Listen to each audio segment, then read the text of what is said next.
भैया हराओ बोलो। मतंगेश्वर भगवान की, बागेश्वर धाम की जय, जटाशंकर धाम की।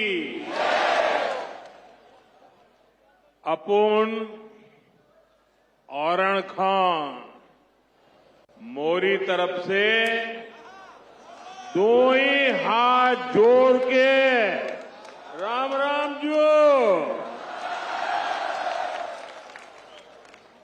कार्यक्रम में उपस्थित मध्य प्रदेश के गवर्नर श्री मंगू भाई पटेल, मुख्यमंत्री भाई मोहन यादव जी,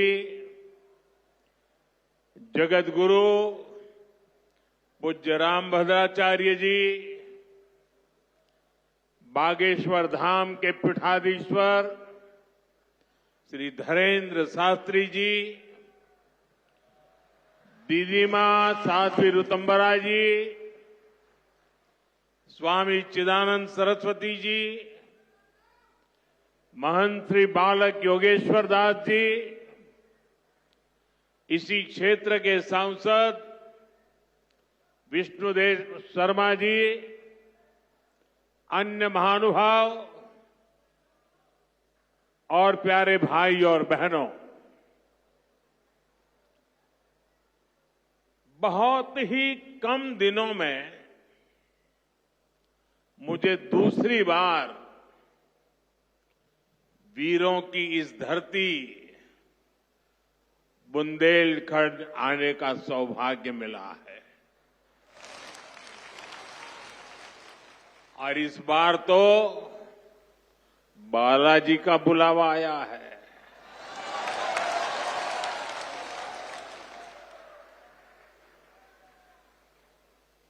ये हनुमान जी की कृपा है कि आस्था का ये केंद्र अब आरोग्य का केंद्र भी बनने जा रहा है। अभी मैंने यहां Shri Bageshwar Dham medical science and research institute का भूमि पूजन किया है। ये संस्थान 10 एकड़ में बनेगा। पहले चरण में ही इसमें 100 बेड्स की सुविधा तैयार होगी। मैं इस पुनीत कार्य के लिए श्री धीरेन्द्र शास्त्री जी का अभिनंदन करता हूं और बुंदेलखंड के लोगों को बहुत बहुत बधाई देता हूं।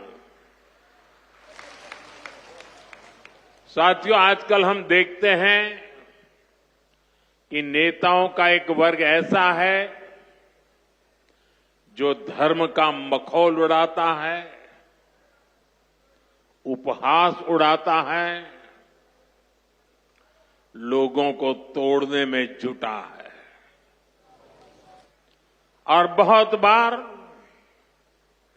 विदेशी ताकतें भी इन लोगों का साथ देकर देश और धर्म को कमजोर करने की कोशिश करती दिखती है। हिंदू आस्था से नफरत करने वाले ये लोग सदियों से किसी न किसी भेष में रहते रहे हैं। गुलामी की मानसिकता से घिरे हुए लोग हमारे मत, मान्यताओं और मंदिरों पर, हमारे संत, संस्कृति और सिद्धांतों पर हमला करते रहते हैं। ये लोग हमारे पर्व, परंपराओं और प्रथाओं को गाली देते हैं। जो धर्म, जो संस्कृति स्वभाव से ही प्रगतिशील है, उस पर ये कीचड़ उछालने की हिम्मत दिखाते हैं। हमारे समाज को बांटना, उसकी एकता को तोड़ना ही इनका एजेंडा है। इस माहौल में मेरे छोटे भाई धीरेन्द्र शास्त्री जी काफी समय से देश में एकता के मंत्र को लेकर लोगों को जागरूक करते रह रहे हैं। अब उन्होंने समाज और मानवता के हित में एक और संकल्प लिया है। इस कैंसर संस्थान के निर्माण की ठानी है। यानी अब यहां बागेश्वर धाम में भजन, भोजन और निरोगी जीवन तीनों का आशीर्वाद मिलेगा। साथियों, हमारे मंदिर, हमारे मठ, हमारे धाम ये एक और पूजन और साधना के केंद्र रहे हैं, तो दूसरी ओर विज्ञान और सामाजिक चिंतन के भी, सामाजिक चेतना के भी केंद्र रहे हैं। हमारे ऋषियों ने ही हमें आयुर्वेद का विज्ञान दिया।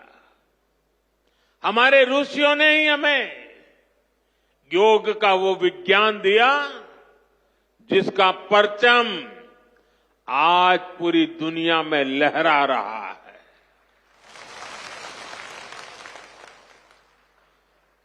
हमारी तो मान्यता ही है,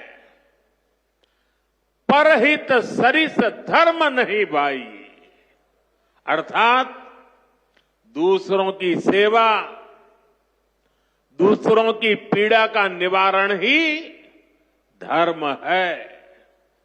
इसलिए नर में नारायण, जीव में शिव, इस भाव से जीव मात्र की सेवा, यही हमारी परंपरा रही है।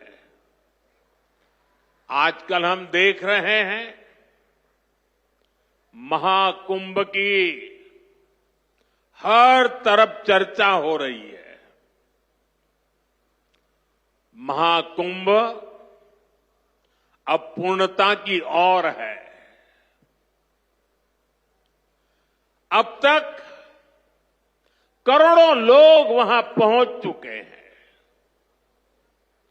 करोड़ों लोगों ने आस्था की डुबकी लगाई है, संतों के दर्शन किए हैं। अगर इस महाकुंभ की तरफ नजर करें तो सहज भाव उड़ जाता है, ये एकता का महाकुंभ है। आने वाली सदियों तक 144 वर्ष के बाद हुआ ये महाकुंभ एकता के महाकुंभ के रूप से प्रेरणा देता रहेगा और देश की एकता को मजबूती देने का अमृत परोसता रहेगा। लोग सेवाभाव से लगे हुए, जो भी कुंभ में गया है, एकता के दर्शन तो किए ही हैं, लेकिन जिन जिन से मेरा मिलना हुआ है, दो बातें महाकुंभ में गए हुए हर व्यक्ति के मुंह से हिंदुस्तान के कोने कोने में सुनाई देती है। एक, वे जी भर करके स्वच्छता कर्मियों की उनके गुणगान करते हैं। 24 घंटे जिस सेवा भाव से इस एकता के महाकुंभ में स्वच्छता के कार्य को संभाल रहे हैं, मैं आज उन सभी स्वच्छता के साथियों को आदरपूर्वक नमन करता हूं। दूसरी एक विशेषता है जो हमारे देश में बहुत कम सुनने को मिलती है, और इस बार मैं देख रहा हूं एकता के इस महाकुंभ से आए हुए हर यात्री कह रहा है कि इस बार एकता के महाकुंभ में पुलिस कर्मियों ने जो काम किया है, एक साधक की तरह, एक सेवाव्रती की तरह पूरी नम्रता के साथ देश के कोटि कोटि जनों को संभालना, इस एकता के महाकुंभ में जिन पुलिस कर्मियों ने देश के लोगों का दिल जीत लिया है, वे भी बधाई के पात्र है। लेकिन भाइयों बहनों, प्रयागराज के इसी महाकुंभ में इसी सेवा भावना के साथ अनेक विध समाज सेवा के प्रकल्प चल रहे हैं, जिसकी तरफ मीडिया का तो ध्यान जाना बड़ा मुश्किल है, लेकिन ज्यादा चर्चा भी नहीं हुई है। अगर मैं सभी इस सेवा प्रकल्पों की चर्चा करूं तो शायद मेरा अगला कार्यक्रम डिस्टर्ब हो जाएगा, लेकिन मैं एक का उल्लेख करना चाहता हूं। इस एकता के महाकुंभ में नेत्र महाकुंभ चल रहा है। इस नेत्र महाकुंभ में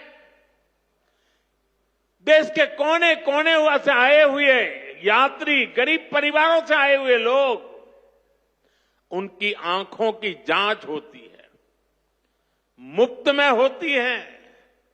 नेत्र चिकित्सक देश के गणमान्य डॉक्टर 2 महीने से वहां बैठे हुए हैं, और इस नेत्र महाकुंभ में अब तक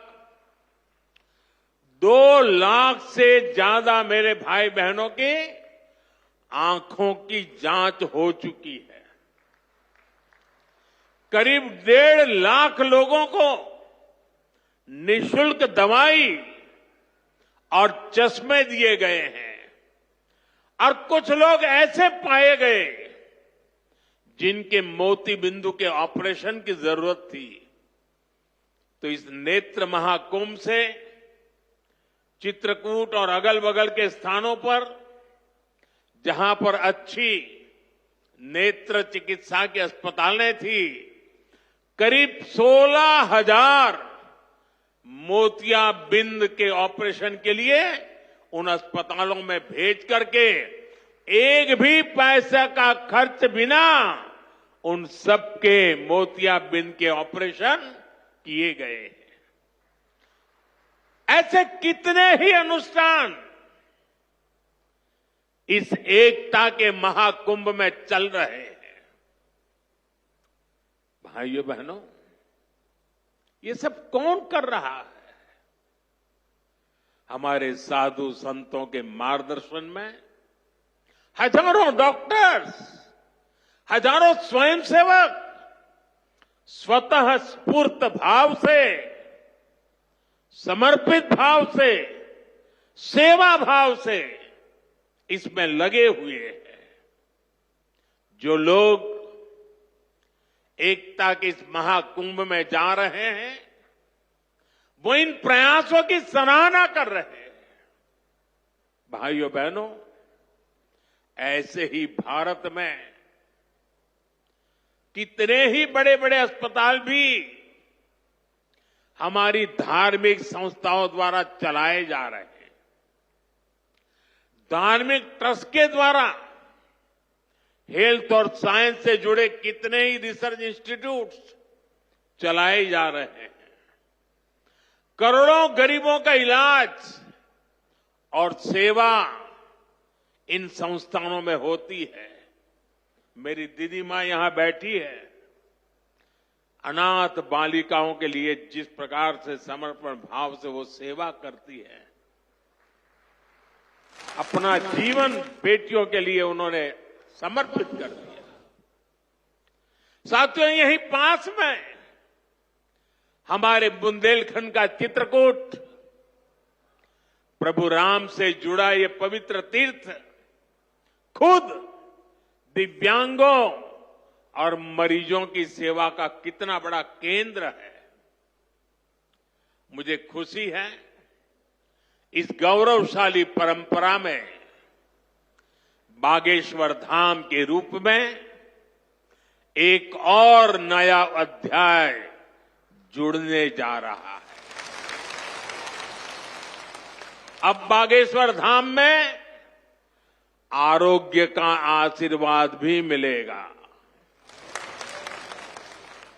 मुझे बताया गया है यहां 2 दिन बाद महाशिवरात्रि के दिन 251 बेटियों के सामूहिक विवाह महोत्सव का भी आयोजन होगा।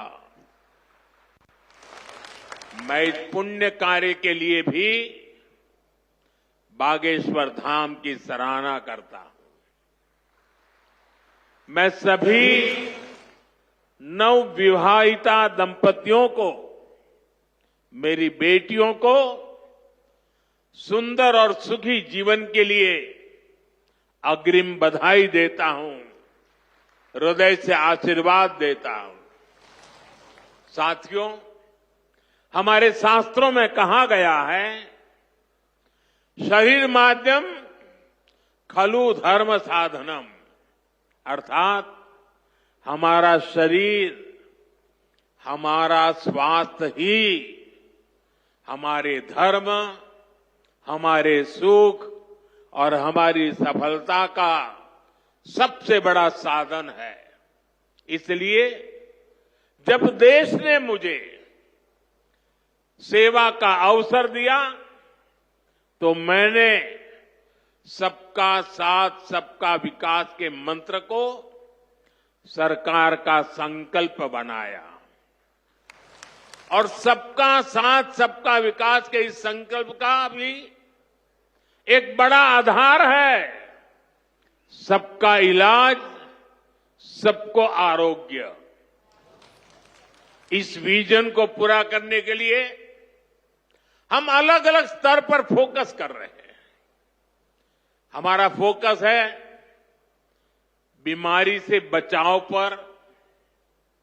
आप मुझे बताइए, यहां स्वच्छ भारत अभियान के तहत टॉयलेट, शौचालय हर गांव में बने हैं कि नहीं बने हैं?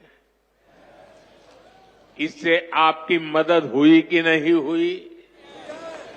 आपको पता है, शौचालय बनने से एक और फायदा हुआ है।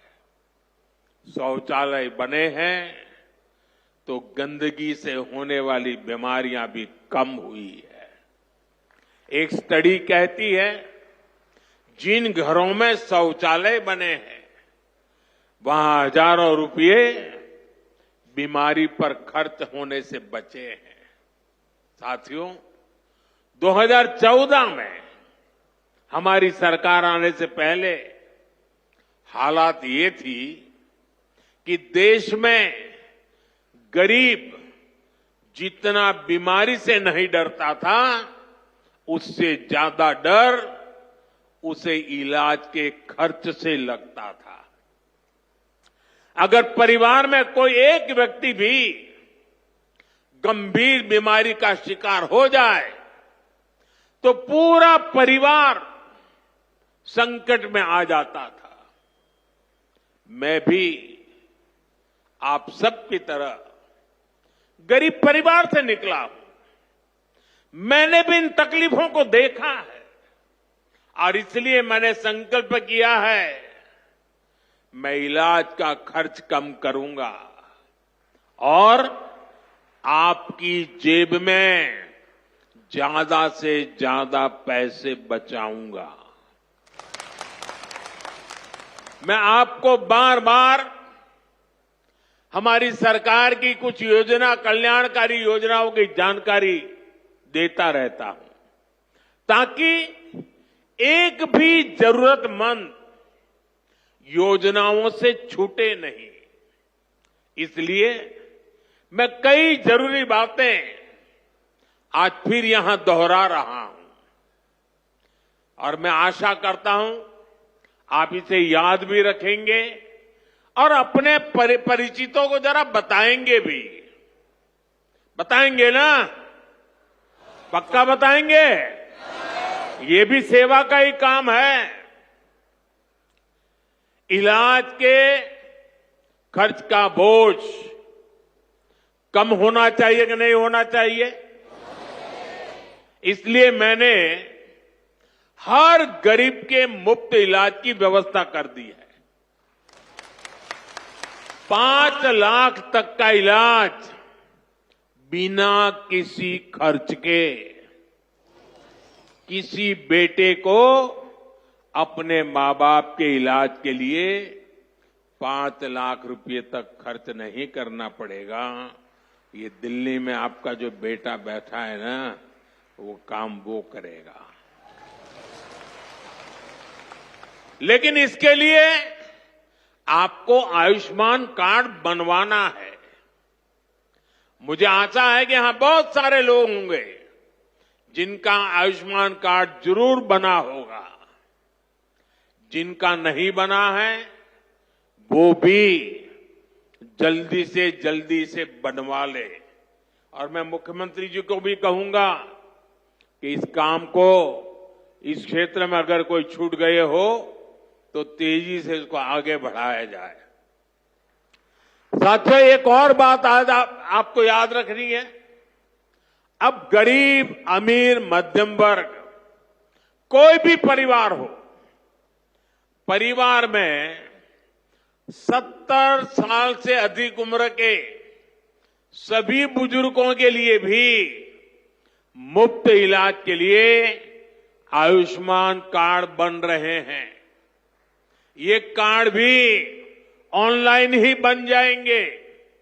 इसके लिए कहीं किसी को कोई पैसा देना नहीं है और अगर कोई पैसे मांगता है तो सीधे मुझे चिट्ठी लिखना, बाकी काम मैं कर लूंगा।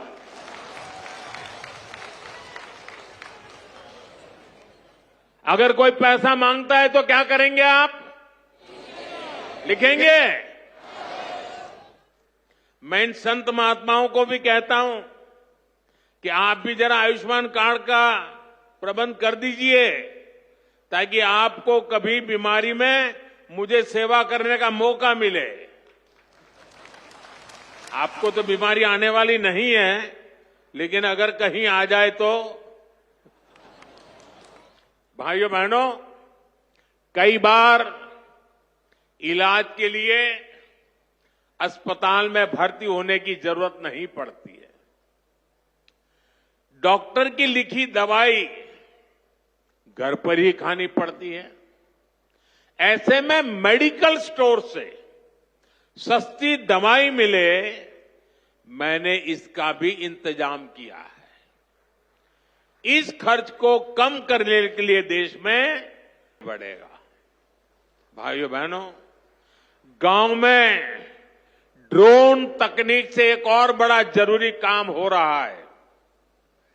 स्वामित्व योजना के अंतर्गत ड्रोन से जमीन की पैमाइश करा के उसके पुख्ता कागज दिए जा रहे हैं। यहां एमपी में तो इसे लेकर बहुत अच्छा काम हुआ है। अब इन कागजों पर लोग बैंक से आसानी से लोन भी ले रहे हैं। ये लोन रोजगार धंधे में काम आ रहा है, लोगों की आय बढ़ रही है। साथियों, बुंदेलखंड की इस महान धरती को विकास की नई ऊंचाई पर पहुंचाने के लिए डबल इंजन की सरकार दिन रात मेहनत कर रही है। मैं बागेश्वर धाम में कामना करता हूं बुंदेलखंड समृद्धि और विकास की राह पर इसी तरह आगे बढ़ता रहे। और आज मैं हनुमान दादा के चरणों में आया तो मुझे लगा क्या ये धीरेन्द्र शास्त्री अकेले ही पर्ची निकालेंगे कि मैं निकाल पाऊंगा। तो मैंने देखा कि आज हनुमान दादा की मुझ पे कृपा होती है कि नहीं होती है। तो हनुमान दादा जी ने मुझे आशीर्वाद दिया और मैंने आज पहली पर्ची निकाली, उनकी माताजी की पर्ची निकाली, और जिसकी बात शास्त्री जी ने बता दी आपको। खैर साथियों, ये बहुत बड़ा अवसर है, बहुत बड़ा काम है। संकल्प बड़ा हो, संतों के आशीर्वाद हो, प्रभु की कृपा हो तो समय सीमा में सब पूर्ण होता है। और आपने कहा है कि इसके उद्घाटन के लिए मैं आऊं, दूसरा कहा है कि उनकी बारात में मैं आऊं। मैं आज सार्वजनिक रूप से वादा करता हूं, दोनों काम कर दूंगा।